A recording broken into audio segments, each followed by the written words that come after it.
ಇನ್ನು ಧರ್ಮಸ್ಥಳ ವಿಚಾರದಲ್ಲಿ ಕಾಂಗ್ರೆಸ್ಸಿಗರೇ ಸೃಷ್ಟಿಕರ್ತರು, ಡಿಕೆ ಶಿವಕುಮಾರ್ ಅವರೇ ಷಡ್ಯಂತ್ರ ಅಂತ ಹೇಳ್ತಾರೆ. ಧರ್ಮಸ್ಥಳ ವಿಚಾರದಲ್ಲಿ ಕಾಂಗ್ರೆಸ್ಸಿಗರೇ ಸೃಷ್ಟಿಕರ್ತರು, ಡಿಕೆ ಶಿವಕುಮಾರ್ ಹೇಳ್ತಾರೆ ಇದೊಂದು ಷಡ್ಯಂತ್ರ ಅಂತ. ಬೆಂಗಳೂರಿನಲ್ಲಿ ಬಿಜೆಪಿ ಶಾಸಕ ಸುರೇಶ್ ಗೌಡ ಕಿಡಿಕಾರಿದ್ದಾರೆ. ಬುರುಡೆ ಇದೆ ಅಂತ ವ್ಯಕ್ತಿ ಬುರುಡೆ ಬಿಟ್ಟಿದ್ದಾರೆ.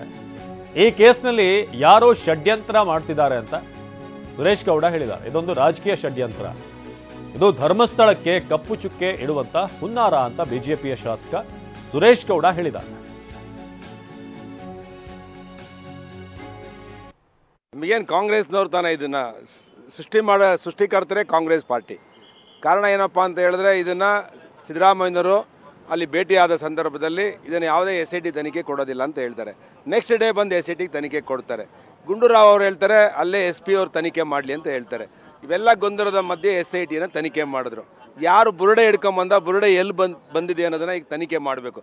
ಈಗ ಅವನು 13 ಜಾಗನೋ 17 ಜಾಗನೋ ತೋರಿಸಿದ್ದ, ಎಲ್ಲೂ ಬುರುಡೆನೂ ಸಿಕ್ಕಲಿಲ್ಲ, ಮೂಳೆನೂ ಸಿಕ್ಕಲಿಲ್ಲ, ಏನೂ ಸಿಕ್ಕಲಿಲ್ಲ. ಈಗ ಪುನಃ ಇದೆಯ SIT ಯಾವುದೇ ಒಬ್ಬ ವ್ಯಕ್ತಿ, ನಾನೇ ಆಗಲಿ ಈಗ ಬರ್ತೀನಿ ಹೇಳ್ತೀನಿ, ಸಿದ್ದರಾಮಯ್ಯನ ಮನೆ ಒಳಗಡೆ ಒಂದು ಹೆಣ ಊತಿದ್ದಾರೆ ಅಂತ ಹೇಳಿದ್ರೆ ಅಗಿತಾರಾ? ಇಲ್ಲ ಹೋಮ್ ಮಿನಿಸ್ಟರ್ ಮನೇಲಿ ಯಾವ್ದಾದ್ರು ಒಂದು ಹೆಣ ಊತಿದೆ ಅಂತ ಯಾವನ ಬಂದು 164 ಅರ್ಜಿ ಹಾಕರೆ ಮಾಡ್ತಾರಾ? ಇವೆಲ್ಲ ಗೊತ್ತಿದೆ, ಇದು ಕಾಂಗ್ರೆಸ್ಸಿನ ಷಡ್ಯಂತ್ರ ಅಂತ ಗೊತ್ತಿದೆ. ಅದನ್ನ DK ಶಿವಕುಮಾರ್ ಅವರು ಹೇಳಿದ್ದಾರೆ. ಅದರಿಂದ ಪರಮೇಶ್ವರ ಉತ್ತರವನ್ನು ನಾವು ನಿರೀಕ್ಷೆ ಮಾಡಲ್ಲ. ಅವ್ರಿಗೆ ಗೊತ್ತು ಸರ್ಕಾರದ ಪರನೇ SIT ಮಾಡಿ ಸರಿಗಿದೆ, ಆ ಕಳಂಕ ಇದ್ದಿದ್ದನ್ನು ಮುಕ್ತಿ ಮಾಡಲ್ ಮಾಡಿದ್ವಿ ಅಂತೇಳಿ ಒಂದು ಬುರುಡೆ ಬಿಡ್ತಾರೆ. ಆ ಬುರುಡೆಗೆಲ್ಲ ನಮ್ಗೆ ಗೊತ್ತಿದೆ. ಬುರುಡೆಯವನ ಹತ್ರ ಬುರುಡೆ ಹೇಳಿಸಿ ಈಗಾಗಲೇ ಅಲ್ಲಿರುವಂಥ ನಂಬಿಕೆ, ಧಾರ್ಮಿಕ ನಂಬಿಕೆಗಳನ್ನು ಹಾಳು ಮಾಡಿದ್ದಾರೆ ಕಾಂಗ್ರೆಸ್ ಸರ್ಕಾರ. ಅದರಿಂದ ನಾವಿವತ್ತು ಸ್ಪಷ್ಟವಾಗಿ ಹೇಳ್ತೇವೆ, ಯಾವನೋ ಇದಕ್ಕೆ ಹಿಂದೆ ಇದ್ದಾನೆ, ಈ ಷಡ್ಯಂತ್ರದ ಹಿಂದೆ ಇದ್ದಾನೆ.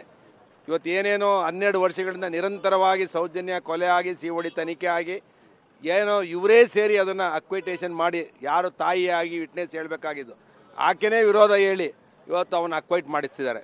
ಯಾರು ಕೊಲೆಗಡಕನನ್ನು ಅಕ್ವೈಟ್ ಮಾಡಿಸಿದ್ದಾರೆ. ರಾಜಕೀಯ ಷಡ್ಯಂತ್ರ ಮಾಡಿ ಆ ಧರ್ಮಸ್ಥಳಕ್ಕೆ ಒಂದು ಕಪ್ಪು ಚುಕ್ಕೆ ಇಡಬೇಕು ಅಂತ ನಡೀತಾನೆ ಇದೆ. ಇದು ಕೊನೆ ಆಗಬೇಕಿದು. ಈ ಸರ್ಕಾರ, ಕಾಂಗ್ರೆಸ್ ಸರ್ಕಾರದಲ್ಲಿ ಇದು ಕೊನೆ ಆಗಬೇಕು. ಯಾರು SITಗೆ ಹಿಂದೆ ಇದ್ದು ಬುರುಡೆ ತಂದವನ್ನ ತನಿಖೆ ಆಗಬೇಕು, ಅದ್ರ ಹಿಂದೆ ಷಡ್ಯಂತ್ರ ಮಾಡಿದವನ್ನ ಹಿಡಿದು ಒದ್ದು ಜೈಲಿಗೆ ಹಾಕಬೇಕು.